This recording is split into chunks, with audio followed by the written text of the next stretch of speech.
어서오세요. 반갑습니다.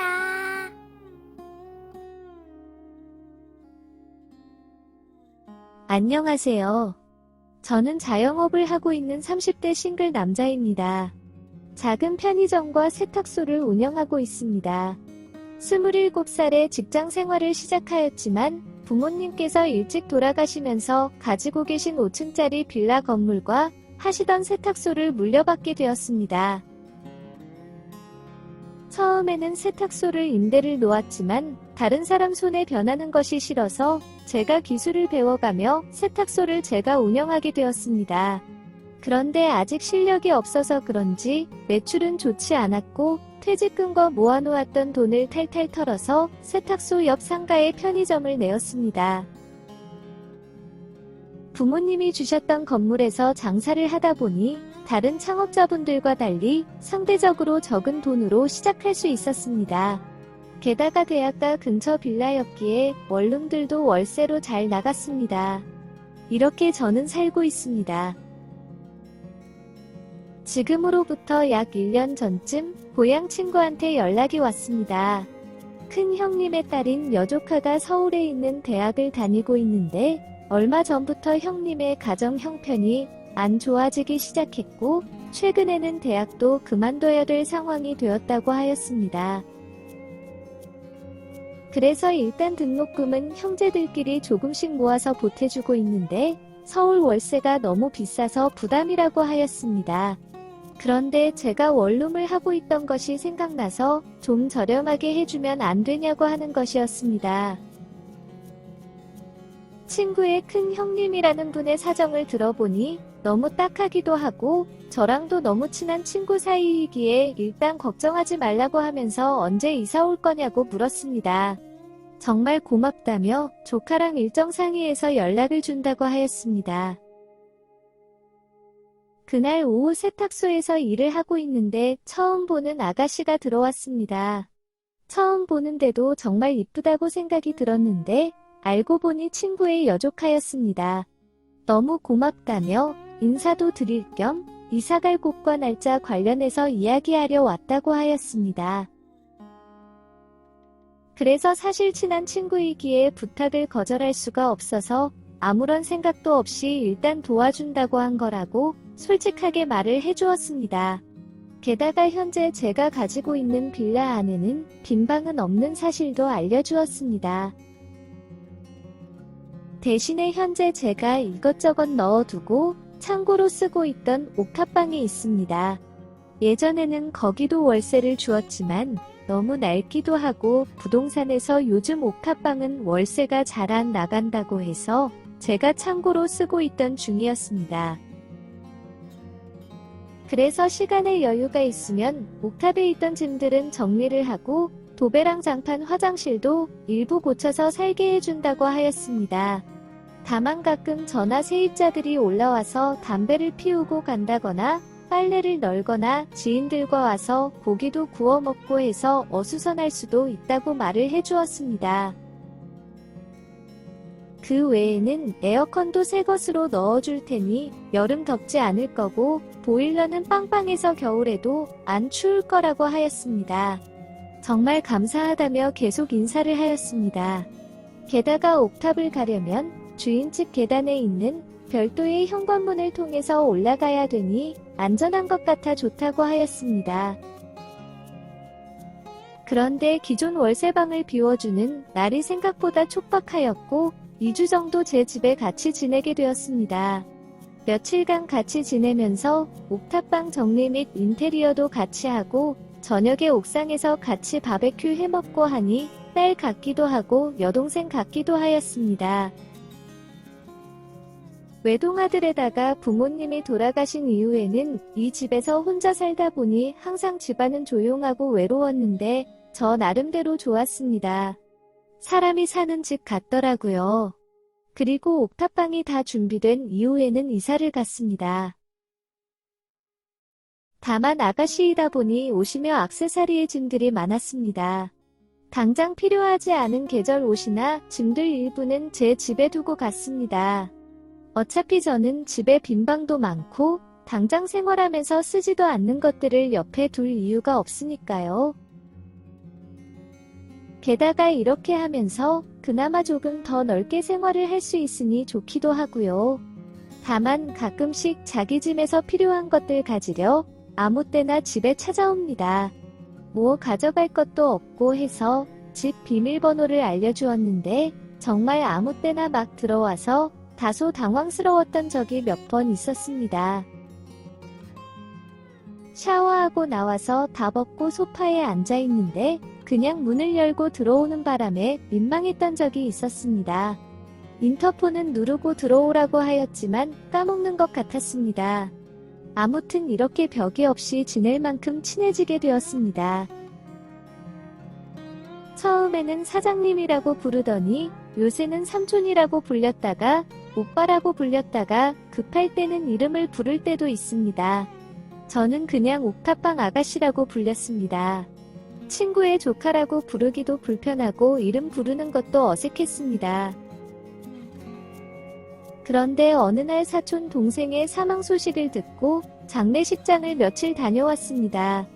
다녀와서도 어리기도 하지만 친동생처럼 지내던 녀석이라서 그런지 마음이 너무 아팠습니다.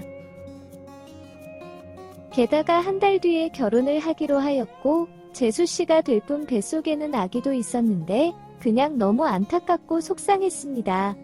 그 녀석 발인까지 다 보고 집에 왔습니다. 손님도 받아야 했고 어른들도 계셨기에 술을 마시지 못했는데 집에 오니 술 생각이 간절했습니다. 혼자 사는 총각집에 먹을 게 얼마나 잘 되어 있을 리가 없습니다. 언제 시켜 먹고 남겨둔 지 기억도 안 나는 치킨을 꺼내서 소주를 마시기 시작했습니다. 냉장고에 있던 술을 다 마시고 나서 편의점으로 가서는 소주와 유통기한이 지나서 폐기해야 되는 냉동식품을 가지고 왔습니다. 유통기한 1분만 지나도 폐기해야 됩니다. 팔 수는 없지만 그렇다고 버리기엔 아까운 음식들이라 자주 가져와 제가 먹습니다. 아무튼 그렇게 비닐봉지에 담아서 계단을 올라오는데 옥탑방 아가씨를 만났습니다. 창문으로 편의점을 가는 것을 보았는데 비틀거리면서 가는 것을 보고 따라 나온 것 같았습니다. 다크서클에 다가 수척해진 얼굴과 술 냄새에 짠해 보였는지 집으로 같이 따라 들어오는 것이었습니다. 제대로 된 안주도 없었지만 그것마저도 거의 먹지 않은 냉장고 치킨에 여러 병 쌓인 소주를 보면서 이렇게 먹으면 속 버린다며 잔소리를 하는 것이었습니다. 순간 엄마인 줄 알았습니다. 참치 김치찌개로 끓여준다면서 밥이라도 먹고 마시라며 냄비를 찾아 끓이기 시작했습니다. 며칠간 집을 비우면서 어디를 다녀오는지 알고 있었기에 왜 그러냐고 묻지 않은 채 그냥 저한테 힘내라고 해주었습니다. 그렇게 찌개와 밥을 차려주고 나서는 맛있게 먹으라고 하면서 옥탑으로 올라갔습니다. 그 후로 얼마쯤 시간이 지나서 또 내려오는 것이었습니다. 저도 들어오는 소리는 들었는데 술이 거의 만취가 돼서 식탁에서 엎드려 자고 있었습니다. 밥도 안 먹고 술만 마실 줄 알았다면서 뭐라고 잔소리를 하는 것까지만 기억이 납니다. 그리고 새벽이 돼서야 잠을 깼는데 옷도 다 벗고 침대에서 자고 있는 것이었습니다. 그런데 침대 옆에 옥탑방 아가씨도 자고 있는 것이었습니다. 너무나 놀라서 화들짝 일어나자 머리는 안 아프냐며 옥탑방 아가씨도 일어났습니다. 어떻게 된 거냐고 물으며 옥탑방 아가씨라고 불렸더니 기억 못하는 거 맞다면서 기억할 거라고 그렇게 약속을 하더니 이럴 줄 알았다고 하였습니다. 저에게 핸드폰으로 동영상을 보여주었습니다. 제가 토한 이불과 옷도 있었고 빨래도 해주었습니다. 그러면서 술 때문에 힘들어 저를 물과 약 등 온갖 심부름도 해주었습니다. 그러면서 저보고 너무 힘들어하지 말라며 속상해하는 옥탑방 아가씨도 동영상에 찍혀 있었습니다.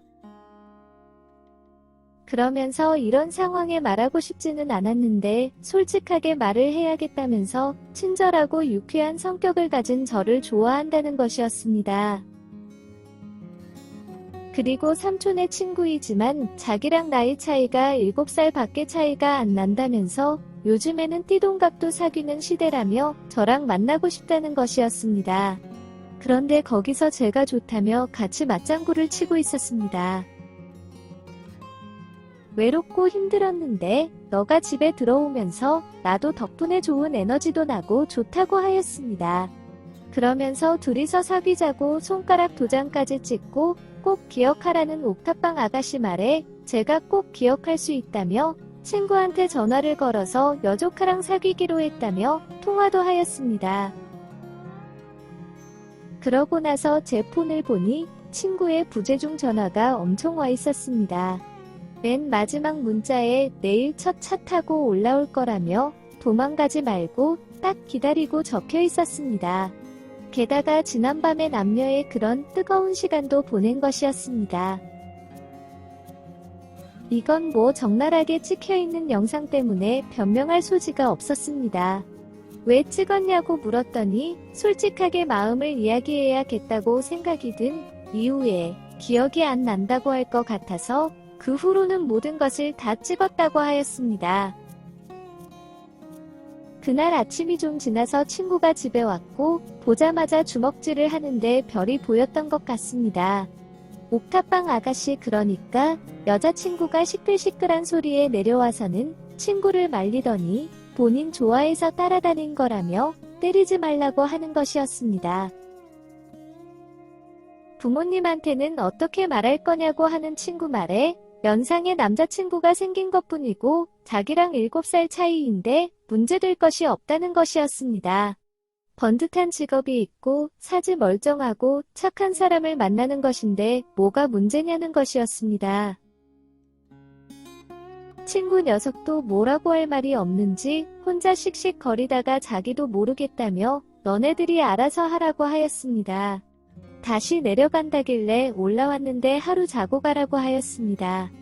꼴도 보기 싫다며 간다는 것을 억지로 붙잡아 소파에 앉았습니다. 점심에 간단히 중국 요리 시켜서 해장을 하고 저녁에 옥상에서 숯불에 고기를 구워 먹었습니다.